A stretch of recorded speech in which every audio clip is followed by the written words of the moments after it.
നമസ്കാരം. ശത്രുരാജ്യങ്ങളുടെ നെഞ്ചിടിപ്പേറ്റിക്കൊണ്ട് ആ പ്രഖ്യാപനം അങ്ങനെ വന്നിരിക്കുകയാണ്. ഇസ്രായേലിന്റെ ആത്മവിശ്വാസമായ അയൺ ഡോം ഇനി ഇന്ത്യയുടെ കൈകളിലും.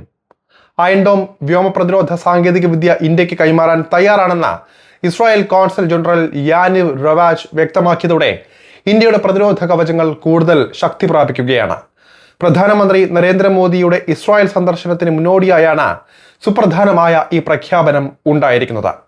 ഈ സന്ദർശന വേളയിൽ അയൺ ഡോം സാങ്കേതിക വിദ്യ ഉൾപ്പെടെ നിരവധി പ്രതിരോധ കരാറുകളിൽ ഇരു രാജ്യങ്ങളും ഒപ്പുവെക്കുമെന്നാണ് അറിയാൻ കഴിയുന്നത്.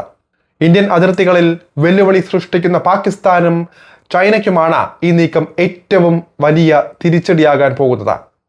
ആയുധബലത്തിൽ ഇന്ത്യയുടെ കുതിച്ചുചാട്ടത്തിന് കൂടിയാണ് ഇസ്രായേലുമായുള്ള ഈ സൗഹൃദം വഴിവെക്കുന്നത്.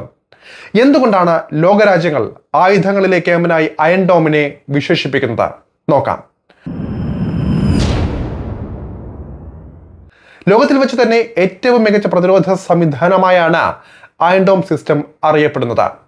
ഇസ്രായേലിന്റെ വിവിധ ഭാഗങ്ങളിൽ വിന്യസിച്ചിട്ടുള്ള മികവുറ്റ പ്രതിരോധ സംവിധാനം, റോക്കറ്റ് ആക്രമണങ്ങൾ, മോട്ടാറുകൾ, പീരങ്കി ഷെല്ലുകൾ, ആളില്ലാ ആകാശവാഹനങ്ങൾ അഥവാ UAV എന്നിവയെ ദ്രുതഗതിയിൽ തന്നെ നേരിടാൻ ഇതിന് പ്രത്യേക കെൽപ്പുണ്ട്. ഭൂമിയും ആകാശവും തമ്മിൽ ബന്ധിപ്പിച്ചിട്ടുള്ള ഷോർട്ട് റേഞ്ച് എയർ ഡിഫൻസ് സിസ്റ്റമാണ് അയൺ ഡോം സിസ്റ്റത്തിൽ ഉൾപ്പെടുന്നത്. 2006 ലെബനൻ ആക്രമണത്തിൽ നിരവധി ഇസ്രായേലുകൾ കൊല്ലപ്പെട്ട കാര്യം നിങ്ങൾക്കൊരു പക്ഷേ ഓർമ്മ കാണുമായിരിക്കും. എന്നാൽ ഈ സമയത്ത് സ്വന്തമായി വ്യോമ പ്രതിരോധ സംവിധാനം ഇസ്രായേലിന് ഉണ്ടായിരുന്നില്ല.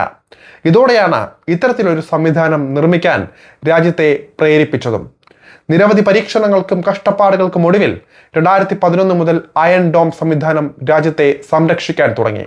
വ്യോമാതിർത്തിയിൽ തന്നെ ശത്രുക്കളുടെ മിസൈലുകളും റോക്കറ്റുകളും ടാർഗറ്റ് ചെയ്ത അവയുടെ പാത, വേഗത, ലക്ഷ്യം എന്നിവ നിമിഷങ്ങൾക്കുള്ളിൽ കണക്ക് കൂട്ടി അവയെ വായുവിൽ വച്ച് തന്നെ നശിപ്പിക്കുകയാണ് അയൺ ഡോം സംവിധാനം ചെയ്യുന്നത്. 70 കിലോമീറ്റർ വരെ ചുറ്റളവിലാണ് ഈ സംവിധാനം സുരക്ഷയൊരുക്കുന്നത്. ഒരു യൂണിറ്റായി പ്രവർത്തിക്കുന്ന ഈ സംവിധാനത്തിന് 3 ഘടകങ്ങളാണ് ഉള്ളത്. ശത്രുക്കൾ വിന്യസിക്കുന്ന വ്യോമ ആയുധങ്ങളെ കണ്ടെത്താനുള്ള റഡാറാണ് ഇതിന്റെ മുഖമുദ്ര. ആയുധങ്ങളെയും യുദ്ധത്തെയും നിയന്ത്രിക്കാനുള്ള സംവിധാനവും ഇതിന് ശക്തി പകരുന്നുണ്ട്. 20 താമിർ മിസൈലുകൾ ഉൾപ്പെടുന്ന മിസൈൽ ലോഞ്ചറും കൂടി ചേരുന്നതാണ് അയൺ ഡോമിന്റെ ഒരു യൂണിറ്റ്. ഒരൊറ്റ ബാറ്ററിയിൽ തന്നെ 3-4 ലോഞ്ചറുകളാണ് ഇതിന് ഉള്ളത്. ഇസ്രായേലിന് ഇത്തരത്തിൽ 10 ബാറ്ററികൾ ഉണ്ട് എന്നാണ് കണക്കുകൾ.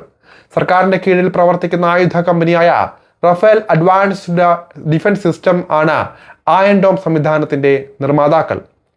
ജനവാസ മേഖലകളെ ബാധിക്കുമെന്ന് ഉറപ്പുള്ള മിസൈലുകളെ തകർക്കാൻ അയൺ ഡോമിലെ ഇന്റർസെപ്റ്റർ മിസൈലുകൾ വിക്ഷേപിക്കും.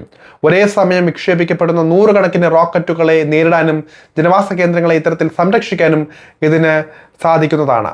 ഇസ്രായേലിന്റെ വ്യോമ പ്രതിരോധ സംവിധാനത്തിലെ ആദ്യ പാളിയായാണ് ഇതിനെ കണക്കാക്കുന്നത്.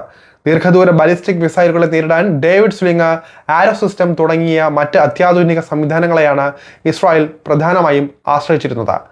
ഒരേ സമയം അതിശക്തമായ മിസൈൽ ആക്രമണം ഉണ്ടായാൽ ചിലപ്പോഴെങ്കിലും അയൺ ഡോമിന് ചെറിയ രീതിയിൽ വെല്ലുവിളികൾ നേരിടേണ്ടി വരാറുണ്ട്. അതുപോലെ തന്നെ ഉയർന്ന പ്രവർത്തന ചെലവും ചില സാങ്കേതിക പരിമിതികളും അയൺ ഡോമിലെ പരിമിതികളിൽ ഉൾപ്പെടുന്നുണ്ട്.